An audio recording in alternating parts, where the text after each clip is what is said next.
Good morning friends. तो आज के रेसिपी हलो झाल सुजी बा सुजिर उपमा बा सुजिर हालुआ जा बोलबे तोमरा। तो रेसिपिटा তোমাদের সাথে শেয়ার করছি। প্রথমে কড়াইয়ের মধ্যে আমরা ঘি দিয়ে দিলাম, তারপর এর মধ্যে সুজিগুলো দিয়ে সুজিগুলো ভালো করে ভেজে নেব।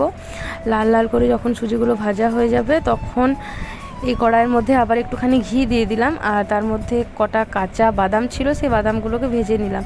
তো বাদামগুলো ভেজে তুলে নেওয়া হবে, আর তারপর যে ঘিটা বেঁচে আছে সেই ঘিটার মধ্যে আমাদের রান্নাটা হবে। তো সেই ঘিয়ের মধ্যে লং, এলাচ আর একটা তেজপাতা ফোড়ন দিয়ে তার মধ্যে কাঁচা লঙ্কা আর পেঁয়াজ কুচি দিলাম। এবার এগুলো যখন একটুখানি লাল লাল করে ভাজা হয়ে যাবে তখন আগে থেকে সেদ্ধ করে রাখা আলু যেগুলো ডুমো ডুমো করে কাটা রয়েছে তো সেইগুলো দিয়ে দিলাম, আর এর মধ্যে নুন হলুদ দিলাম। তারপর এগুলোকে একটু ভালো করে ভেজে নেব।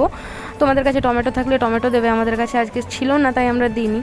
তো এবার এর মধ্যে আগে থেকে ভেজে রাখা সুজিটা অ্যাড করছি আর বাদামগুলো দিয়ে দিলাম। তো একটু ভালো করে নাড়াচাড়া করে আমরা এর মধ্যে জল অ্যাড করব। আর এই রান্নাটার মধ্যে যেহেতু ঢাকা দেওয়া হবে না তাই জলটাকে আমাদেরকে এরকমভাবে বারবার নাড়াচাড়া করে শুকনো শুকনো করে নিতে হবে রান্নাটা। তো এরকমভাবে কিছুক্ষণ রান্নাটা করব, যখন আমরা বুঝতে পারবো যে হ্যাঁ সুজিটা সেদ্ধ হয়ে গেছে তো আর এরকম ঝুরো ঝুরো হয়ে গেছে তখন আমাদের রেসিপি রেডি। তো তোমরা ফাইনাল লুকটা একবার দেখে নাও।